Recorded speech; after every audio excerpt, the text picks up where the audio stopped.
La sana doctrina fortalece la Iglesia de Jesucristo. Primera de Timoteo, capítulo 1, versículos del 3 al 11. Como te rogué que te quedases en Éfeso cuando fui a Macedonia, para que mandases a algunos que no enseñen diferente doctrina, ni presten atención a fábulas y genealogías interminables que acarrean disputas más bien que edificación de Dios, que es por la fe. Así te encargo ahora. Pues el propósito de este mandamiento es el amor nacido de corazón limpio y de buena conciencia y de fe no fingida, de las cuales cosas, desviándose algunos, se apartaron a vana palabrería, queriendo ser doctores de la ley, sin entender ni lo que hablan ni lo que afirman. Pero sabemos que la ley es buena si uno la usa legítimamente. Conociendo esto, que la ley no fue dada para el justo, sino para los transgresores y desobedientes, para los impíos y pecadores, para los irreverentes y profanos, para los parricidas y matricidas, para los homicidas, para los fornicarios, para los sodomitas, para los secuestradores, para los mentirosos y pérjuros, y para cuanto se opone a la sana doctrina, según el glorioso evangelio del Dios bendito que a mí me ha sido encomendado. Amén y amén. La carta que Pablo escribe a Timoteo, la primera carta, le hace mención y le recuerda que por qué fue que él lo dejó allí, por qué fue que él le encomendó que fuera a Éfeso y se quedara allí. Recordemos que la iglesia en Éfeso es una iglesia fundada por Pablo en, en uno de sus viajes misioneros. Les enseñó la palabra, el mensaje de la salvación. Pero así como lo hizo en Éfeso, Pablo lo hacía por donde pasaba enseñando el mensaje, la palabra, el evangelio de la salvación. Siempre dejaba iglesias constituidas y dejaba personas allí encargadas. Esta iglesia en Éfeso tenía una gran particularidad para ese momento, y era que estaban en medio de ellas falsos maestros, maestros que estaban simplemente desviando la atención de las personas, una atención que debía estar plenamente en Cristo Jesús, en el Evangelio de nuestro Señor Jesucristo, en la doctrina, perseverando en la doctrina de los apóstoles. Se estaban distrayendo por fábulas, por genealogías interminables y por un poco de enseñanzas que según ellos, maestros de la ley, querían implementar allí en la iglesia que Pablo había instaurado. Y por eso es que Pablo deja allí, le insiste. Por eso le dice, te rogué que te quedaras allí. Y es importante porque al parecer en algún momento pudo haber habido un poco de desánimo en Timoteo, como con ganas de irse o de seguir con Pablo, y Pablo dice, no, te ruego que te quedes porque es muy importante que nos ayudes allí, que ayudes en la iglesia de Jesucristo, la que está allí en Éfeso, porque es una iglesia que tiene bastante riesgo. Entonces lo que le está mandando es a organizar la iglesia. ¿Y a organizarla por qué? Porque cuando una iglesia no tiene una sana doctrina, es una iglesia que fácilmente se desvía. Y a través de todos estos falsos maestros empiezan a recibir un poco de enseñanzas que las van aplicando como si fuera de Dios, cuando realmente no vienen del Señor. Entonces, esos temas doctrinales, él le dice a Timoteo que debe de ir para que enfrente y confronte a esos falsos maestros. Como te rogué que te quedases en Éfeso cuando fui a Macedonia, para que mandases a algunos que no enseñen diferente doctrina. Por eso es tan importante. El tema del día de hoy es la iglesia. La sana doctrina fortalece la iglesia de Jesucristo. Y esa sana doctrina es lo que va a permitir que haya un lineamiento en las cosas en las que debe trabajar la iglesia. Recordemos qué es la iglesia, porque la iglesia no es un edificio con un campanario en la torre más alta. Eso no es la iglesia. La iglesia es la reunión, el conjunto de personas y la reunión que se da en torno con estas personas para escuchar y aprender el mensaje de Jesucristo, para perseverar en el conocimiento, como dice el libro de Hebreos. No dejen de congregarse, como muchos tienen por costumbre. Es congregarse, reunirse en los hermanos, que en aquel tiempo podía ser en casa, en la casa de alguno de los creyentes. Y todo esto se hacía con el fin de ir cada uno puliendo el conocimiento de la verdad a través de lo que se comparte con los hermanos, pero con la única autoridad suprema que es la de Cristo Jesús. Por eso te mando, te encargo que confrontes a estas personas que enseñan una doctrina distinta, porque, repito, eso lo que hace es traer una disolución en la iglesia, una disolución a la comunidad. Dice el versículo 4, que tampoco presten atención a fábulas y genealogías interminables que acarrean disputas más bien que edificación de Dios, que es por fe. Así te encargo ahora. Y pensemos algo, Timoteo nos enseña en las cartas, la primera carta de Timoteo, nos enseña que Timoteo era una persona muy joven y a él le tocaría enfrentarse a unos maestros de la ley. Y entonces Pablo lo fortalece, lo anima para que no desfallezca, sino que persevere siempre en la sana doctrina. Pero hay algo que es muy importante, ¿de dónde viene la autoridad? Y es que esa autoridad solamente viene de Dios. Esa autoridad solamente puede venir de aquel que constituyó a Pablo por apóstol. Es decir, no era la autoridad de Timoteo la que se iba a imponer en aquella iglesia. Tampoco era la autoridad de Pablo la que iba a prevalecer allí en aquella comunidad. No, el versículo 1, porque cuando Pablo escribe en el versículo 1, el saludo inicial dice: Pablo, apóstol de Jesucristo, por mandato de Dios, nuestro Salvador, y del Señor Jesucristo, nuestra esperanza. El mandato viene de Dios. El mandato es directamente de nuestro Señor Jesucristo. Él es apóstol. ¿Y qué significa apóstol? Apóstol para aquel tiempo era una persona enviada por el rey a llevar un mensaje. Y lo que el mensajero llevaba era autoridad, y así se tenía que cumplir sin ninguna discusión. Solamente se recibía la orden para quien iba el mensaje y la cumplía estrictamente. Es decir, no había oportunidad de empezar a debatir si será bueno o será conveniente. No, así lo ha mandado el rey, así se hace. Eso era un apóstol. Pues mucho más en el Evangelio de nuestro Señor Jesucristo, los apóstoles que Dios constituyó para en aquel entonces eran exactamente para que escribiesen, para que enseñasen estrictamente el mensaje de la salvación, estrictamente lo mandado, lo encomendado por Dios, por nuestro Señor Jesucristo, en quien tenemos toda nuestra esperanza. Y eso mismo es lo que le está pasando, el mensaje que recibió Pablo se lo está pasando a Timoteo, y Timoteo debía entregarle también a sus oyentes inicialmente. Que no eran los conocimientos de los hombres, que no eran los que más antigüedad tuvieran en la comunidad o los más ancianos, no, que realmente la autoridad es la de Dios, y es a Dios a quien debemos obedecerle. Y esto es muy importante también en nuestros tiempos. Mire, sabemos que si una iglesia no tiene una sana doctrina, es una iglesia que no va para ninguna parte. Por lo menos no será una iglesia de Jesucristo. No será una iglesia que persevere, que se distinga por perseverar en la doctrina de los apóstoles.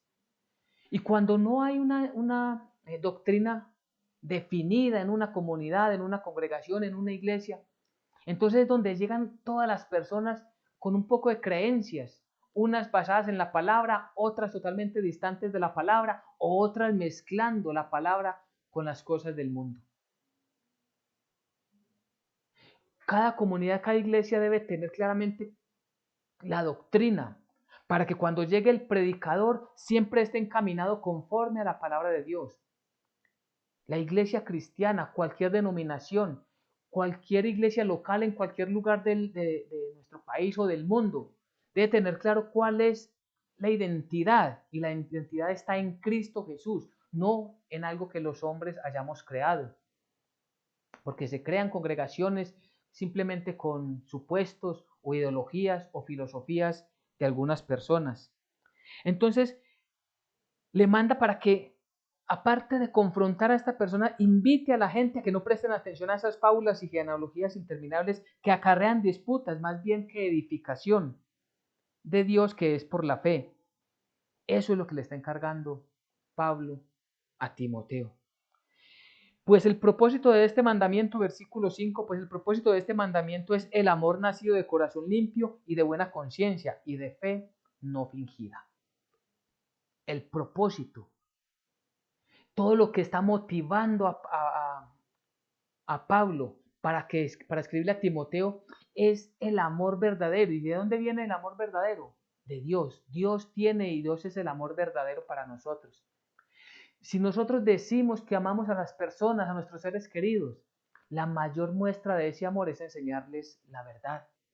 Es enseñarle la santa palabra de Dios tal como Dios nos la ha dado, tal como está escrita. Enseñarles a obedecer como el mismo Señor Jesucristo nos encomendó. Vaya y enséñenles a obedecer todas las cosas que yo os he mandado. Allí en Mateo 28. Esto es lo principal. Y si tenemos un corazón nacido del amor de Dios, un corazón limpio, que tenemos la conciencia limpia de que nuestro esfuerzo está encaminado en enseñar la palabra de Dios y que tenemos una fe no fingida, porque ese es otro tema bien importante. Hay muchos aparentemente cristianos que utilizando el nombre de Dios enseñan particularmente sus propias doctrinas y no lo que dice la Biblia. Por eso son, como decía el versículo anterior, el versículo 4, las fábulas. Se inventan unas fábulas y se inventan una gran cantidad de cosas y por causa de no tener claridad en la palabra de Dios es que se presenta en las iglesias, delante de un atril, se presentan todas estas filosofías. Se lleva adelante un atril las emociones, entonces encontramos predicadores que muestran y cuentan son sus emociones, sus sueños, o la noche que pasaron, o cómo la vivieron. Pero no enseñan la palabra de Dios, están allí haciendo énfasis en las filosofías y las fábulas. Por eso encontramos tanto énfasis en la enseñanza de la prosperidad, porque no están realmente siendo guiados por el Espíritu Santo para enseñar la palabra de Dios. Se ha tomado el Evangelio, se ha tomado muy superficialmente, para tristeza de la humanidad. Se ha tomado con mucha liviandad el Evangelio. Y entonces se está enseñando un Evangelio que es simplemente poner la fe en un Dios que va a solucionar nuestros problemas terrenales. Y recordemos que el énfasis del Evangelio es para vida eterna, el Evangelio para vida eterna, o el Evangelio que nos lleva a la vida eterna. Para esto vino nuestro Señor Jesucristo. Él no vino o no quiere que nosotros le entendamos solamente ese Dios que lo buscamos para que sane nuestra enfermedad, o que le buscamos solamente al Dios para que nos dé un mejor empleo, o buscamos a ese Dios solamente para que nos dé una casa, o buscamos a ese Dios para que solucione los problemas que tenemos familiares. Ese es un evangelio muy superficial. Nuestro completo entendimiento y la fijación de nuestra mirada debe estar en el evangelio que es para vida eterna, porque Jesucristo vino a darnos vida eterna. Claro que Él sí escucha nuestro clamor cuando le suplicamos que nos ayude en nuestras situaciones del día a día, pero no es el énfasis de nuestra oración. El énfasis es que nos ayude a comprender las palabras de este evangelio que nos ha regalado Él para la vida eterna. Por eso dice, el propósito de este mandamiento es que ustedes conozcan la verdad. Este propósito es nacido de un corazón limpio y de una buena conciencia, de una fe verdadera, porque la fe verdadera está puesta exclusivamente en la palabra de Dios. Y por causa de esto es que muchos están divagando, por causa de esto es que muchos se han apartado de la palabra de Dios, dice el versículo 6 y 7, de las cuales cosas divagándose, desviándose algunos, se apartaron a vana palabrería, queriendo ser doctores de la ley sin entender ni lo que hablan ni lo que afirman. Queriendo ser doctores de la ley. Se han desviado, claro. Si perdemos el foco del Evangelio para vida eterna, del Evangelio de salvación, entonces entramos en un poco de palabrerías, en un poco de promesas, en un poco de filosofías de hombres, de lo que el hombre quiere, porque es que aquí hay una gran diferencia. Una cosa es lo que nosotros queremos para nuestras vidas y otra cosa es lo que Dios quiere para nuestras vidas. Y lo que Dios quiere es que fijemos nuestra mirada plenamente en el Salvador que Él ha provisto para salvación. Y nosotros estamos mirando a la tierra antes que al cielo. Si estuviéramos mirando al cielo, estaríamos pendientes de este evangelio que es para vida eterna, para no dejarnos caer en esa emboscada de muchas palabrerías que nos apartan y que nos desvían, como dice, de las cuales cosas, desviándose algunos, se apartaron a vanas palabrerías. Y esto se viene ¿por qué? Por gente que cree conocer mucho, pero que realmente no entienden ni saben lo que dicen. Versículo 7. Queriendo ser doctores en la ley, doctores de la ley sin entender ni lo que hablan ni lo que afirman. Si nosotros o cualquier persona escudriña bastante y juiciosamente la ley, si escudriña todos los mandamientos del Señor, todo lo que sucedió como ejemplo, porque Israel es un ejemplo para la iglesia de Jesucristo, entre más escudriñemos allí el Antiguo Testamento, más nos vamos a dar cuenta nosotros que esto que nos muestra el Antiguo Testamento es que tenemos un Dios santo, santo, santo, y que nosotros estamos en una naturaleza caída, que hay un gran vacío que no podemos recorrer para llegar a Dios porque nuestra maldad, nuestra naturaleza caída y pecaminosa nos impide acercarnos a ese Dios. Que lo que Dios dijo que debíamos hacer, no lo hicimos. Y que lo que Dios dijo que no podíamos hacer, eso fue lo que hicimos. Si alguien, por ejemplo, de estos maestros que decían ser doctores de la ley, si ellos verdaderamente tuvieran entendimiento, porque no lo tienen, dice el versículo 7, sin entender ni lo que hablan ni lo que afirman, si verdaderamente hubieran entendido el Antiguo Testamento, verían en Cristo Jesús el Redentor, el Salvador de sus vidas, como hoy por gracia el Señor nos permite verlo. La ley nos muestra que fuimos incapaces de obedecer a Dios. La ley nos dice que es pecado y cuando miramos y leemos que esto es pecado, nos miramos nosotros y eso fue lo que yo hice. Por lo tanto, estoy destituido de la gloria de Dios. Entonces, si me encuentro en esa situación, ¿qué debo hacer? Pedirle misericordia a Dios, Señor, por favor, ten piedad de mí. Arrepentirnos de todo pecado y buscar a Jesucristo como nuestro Señor y como nuestro Salvador. Por eso, miremos lo que dice el versículo del 8 al 11. Dice, pero sabemos que la ley es buena si uno la usa legítimamente. La ley es buena, claro que sí. La ley es buena si esta ley la comprendemos, de que por causa de la desobediencia a la ley nosotros hemos pecado contra Dios y nos muestra la incapacidad para nosotros llegarnos a Él. Entonces, claro, ¿qué necesitamos? Alguien que nos salve. ¿Qué necesitamos? Un mediador. ¿Qué necesitamos? Un intercesor. ¿Qué necesitamos? Un pagador. Jesucristo es el pagador porque Él pagó por nuestras vidas. Porque si no aceptamos a Jesucristo, viene el juicio que trae la ley. Versículo 9 y siguiente. Conociendo esto, que la ley no fue dada para el justo, sino para los transgresores y desobedientes, para los impíos y pecadores, para los irreverentes y profanos, para los parricidas y matricidas, para los homicidas, para los fornicarios, para los sodomitas. Sodomitas aquí es para los homosexuales, para los sodomitas, para los secuestradores, para los mentirosos y pérjuros, y para cuanto se oponga a la sana doctrina. Este es el Evangelio, según el glorioso Evangelio de Dios bendito, del Dios bendito que a mí me ha sido encomendado, está diciendo el apóstol Pablo. Entonces vemos ahí con claridad, porque ¿qué manda la ley? Dice que todo aquel que peque está sentenciado a muerte. La paga del pecado es la muerte. Entonces, esto no aplica para los justos como dicen en el versículo 8, ¿por qué?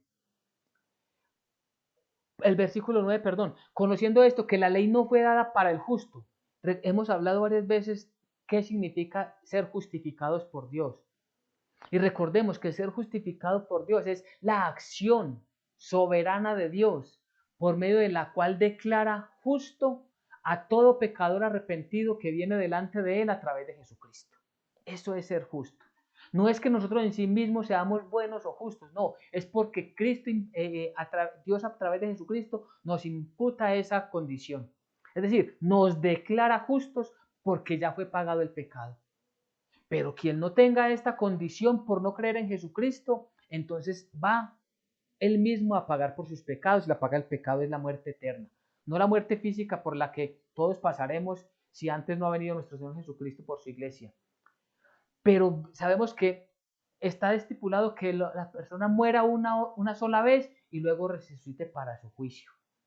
Entonces tenemos que tener mucho cuidado, porque si no enseñamos esta doctrina, si no enseñamos todo esto, ¿qué es lo que van a enseñar esos falsos maestros que hablan sin entendimiento? Que la salvación es por obras, que si usted se comporta bien, si usted hace buenas obras de misericordia, entonces el Señor lo va a llevar al reino de los cielos. Todo eso es lo que muestra el Señor.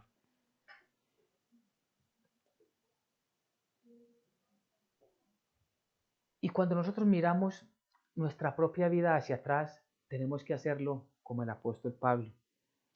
Porque Pablo, recordemos que él era un fariseo de fariseos. Por eso el versículo 13 al 15 dice, habiendo yo sido antes blasfemo, está hablando Pablo, refiriéndose a él mismo, habiendo yo sido antes blasfemo, perseguidor e injuriador, mas fui recibido a misericordia porque lo hice por ignorancia en incredulidad.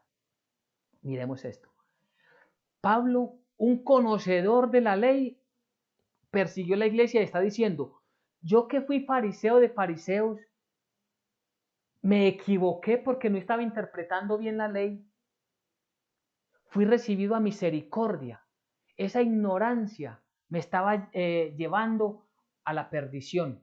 Pero la misericordia de Dios, que es la que todos nosotros tenemos hoy. ¿Cuál es la misericordia de Dios? Recordemos que Pablo no fue que buscó a Jesucristo. Jesucristo se le interpuso en el camino a Damasco al apóstol Pablo. Lo mismo es con nosotros. Jesucristo viene a nuestro camino, intercede en nuestro destino y nos llama a servirle. Y aquí tenemos nosotros que tener la misma posición. Nosotros somos los primeros en la fila de los peores pecadores. Nosotros somos los primeros en la fila de que merecemos el castigo eterno. Nosotros somos los primeros en la fila en que no merecemos tan grande amor de nuestro Dios. Pero ¿qué fue más grande? El amor de Dios. Fue más grande su misericordia. Pero la gracia, versículo 14, pero la gracia de nuestro Señor fue más abundante con la fe y el amor que es en Cristo Jesús. ¿Qué nos dio Dios? La fe en Cristo Jesús. Nos dio su amor, ese amor que es para vida eterna. Entonces, la misericordia que recibió Pablo es la misma misericordia que recibe cada creyente cuando acepta a Jesucristo como su único Señor y Salvador. Y reconoce que esta es la doctrina que debemos guardar, que esta es la doctrina que debemos llevar cada uno en nuestros corazones. Recordemos, la sana doctrina fortalece la iglesia de Jesucristo. Y el énfasis de este pasaje es la sana doctrina. Palabra fiel y digna de ser recibida por todos, versículo 15. Que Cristo Jesús vino al mundo para salvar a los pecadores, de los cuales yo soy el primero. Cristo Jesús, ¿a qué vino? Él no vino a sanar nuestras finanzas. Él no vino allí solamente a levantarnos de la ruina en que nos encontrábamos. Él no vino solamente a quitar nuestras heridas, nuestras enfermedades. Esto es una bendición adicional que Dios nos da, teniendo como suprema y su principal bendición el Evangelio de la salvación, es decir, el entendimiento del propósito para el cual Cristo vino, que hace muy bonito el énfasis el versículo 15. Palabra fiel y digna de ser recibida por todos. Es digno que todos nos inclinemos y recibamos esta palabra. Que Cristo Jesús vino al mundo para salvar a los pecadores, de los cuales yo soy el primero. Y cuando hace ese énfasis es porque tenemos nosotros que prestar mucha atención. Y esto es lo que le agrada a Dios. Esto es lo que quiere Dios, que cada uno de nosotros miremos, que cada uno de nosotros pensemos, que cada uno de nosotros nos concienticemos. Si pasamos al capítulo 2, versículos del 3 al 7, dice, porque esto es bueno y agradable delante de Dios nuestro Salvador, el cual quiere mucha atención a este versículo 4, el cual quiere que todos los hombres sean salvos y vengan al conocimiento de la verdad. Porque hay un solo Dios y un solo mediador entre Dios y los hombres, Jesucristo hombre, el cual se dio a sí mismo en rescate por todos, de lo cual se dio testimonio a su debido tiempo. Para esto yo fui constituido predicador y apóstol, digo verdad en Cristo, no miento, y maestro de los gentiles en fe y verdad. Entonces, esto es lo que agrada a Dios. Esto es lo que agrada a Dios, que permanezcamos fieles en la sana doctrina, que tengamos muy alerta nuestros oídos, nuestro entendimiento para no caer en esas falsas enseñanzas que vienen de personas que dicen conocer mucho, pero que no están basados en la palabra de Dios. Y me parece aún más peligroso aquellos que mezclan la vida del mundo, la vida secular, sus sueños, sus emociones, con algún texto de la palabra de Dios. Porque aquel que no ha profundizado en la enseñanza bíblica fácilmente puede ser arrastrado por estas falsas enseñanzas. Y lo que Dios quiere es que nosotros perseveremos, que conozcamos el propósito para el cual Dios nos trajo delante de sí mismo, que vengamos al conocimiento de la verdad. Y cuando dice el versículo 4, el cual quiere que todos los hombres sean salvos, sí. El Evangelio, el Mesías vino para toda la humanidad. La diferencia es que no toda la humanidad lo está recibiendo. No toda la humanidad está viendo el mensaje de la salvación. No toda la humanidad ha recibido al Mesías. No toda la humanidad ha recibido al Santo, al Rey, al Mesías, al Hijo de Dios. Entonces lo importante, lo que debemos hacer cada uno de nosotros es enseñar a otras personas a conocer la palabra de Dios, enseñar a otras personas a que comprendan por qué era tan importante que Cristo Jesús vino al mundo. ¿Para qué? Para Él pagar el precio por nuestro rescate. Eso es lo importante, que todos vengamos al conocimiento de la verdad, que nuestra fe esté puesta que hay un solo Dios y un solo mediador entre Dios y los hombres. Si esto lo entendemos, si entendemos ese versículo 5, porque hay un solo Dios y un solo mediador, no estaríamos o no escucharíamos, porque espero que ya nosotros no lo estemos haciendo, elevando oraciones a quien no es Dios. Y en esto tenemos que ser claros, como dice, le mandó Pablo a Timoteo, confrontar a los falsos maestros. Y aquí tenemos que confrontar nuestra fe delante de la palabra de Dios y ayudar a otras personas con mucho amor, pero para que vean que lo que hacen no es bíblico. Y es orarle a santos, que yo le voy a orar a San Miguel, que le voy a orar a San Pedro, que le voy a orar a la Virgen María. No, toda nuestra fe y nuestras oraciones en Cristo Jesús, porque hay un solo mediador, hay un solo Dios y un solo mediador. ¿Significa que aquellos otros mediadores que la humanidad busca sirven? No, no son escuchados delante de Dios. Es delante, pues Jesucristo nos enseñó muchas veces, todo lo que pidáis al Padre en mi nombre, Él os concederá. Es decir, Dios nos va a dar todo lo que pidamos a Él en el nombre de Jesucristo. Porque Él fue el que a sí mismo se dio por rescate de todos. Es que Pablo mismo lo dice, ¿acaso fui yo el que fui a la cruz? Yo no fui a la cruz, el que fue a la cruz fue Cristo Jesús, cuando había una especie de sectarismo que querían unos irse con Pablo, otros con Pedro, otros con Apolos. Entonces Pablo de una manera fuerte les dice, yo no fui a la cruz, el que fue a la cruz es Cristo Jesús. Es delante de Él que debemos de estar nosotros, cada uno, y por eso para esto fue constituido Pablo como apóstol y maestro a los gentiles, que somos todos y cada uno de nosotros. Y esto es lo que le manda Pablo a Timoteo. Y esto es lo que nos manda Dios a cada uno de nosotros. Vamos al capítulo 6, versículo 13. Primera Timoteo 6, Primera Timoteo capítulo 6, versículo 13 dice, te mando delante de Dios que da vida a todas las cosas y de Jesucristo que dio testimonio de la buena profesión delante de Poncio. Está hablando de Poncio Pilatos. Y dice que Jesucristo dio testimonio delante de él. Ese testimonio que dio Jesucristo es el que tenemos que dar nosotros. Ese testimonio lo encontramos en Juan capítulo 18, versículo 37. Y dice allí la palabra del Señor. Dice, Le dijo entonces Pilatos: luego, ¿eres tú rey? Respondió Jesús: tú dices que yo soy rey. Yo para esto he nacido y para esto he venido al mundo, para dar testimonio a la verdad. Todo aquel que es de la verdad, oye mi voz. Eso es lo que, nos está diciendo Pablo. Allí tiene que estar el énfasis en lo que debemos perseverar nosotros. Nosotros debemos de perseverar en la doctrina de los apóstoles. ¿Y cuál era la doctrina de los apóstoles? El evangelio de nuestro Señor Jesucristo. Y así como Jesucristo, digo, yo vine para dar testimonio de la verdad. Él es la verdad. Asimismo, nosotros tenemos que dar testimonio de la verdad, viviendo en la verdad y enseñando la verdad a otros. Ese es el testimonio, eso es lo que quiere Dios. Por eso Pablo hace tanto énfasis. Te ruego, con Timoteo, te ruego que te quedes allí, en Éfeso, porque es necesario que la gente conozca la verdad, que no se dejen llevar con fábulas. Es tan importante congregarnos en una iglesia de sana doctrina, que no nos enseñen rudimentos, que no nos enseñen ni nos inviten a hacer tradiciones y a hacer altares y a hacer desfiles y a hacer un poco de prender un poco de luces. Todo eso es vano e innecesario. Nosotros estamos llamados a dar testimonio del verdadero evangelio. Muchos se van a oponer, pero también otros, por gracia y la misericordia de Dios, van a escuchar el llamado. Van a escuchar para qué fue que Cristo Jesús vino al mundo. Y a esto, repito, es a lo que nosotros estamos invitados.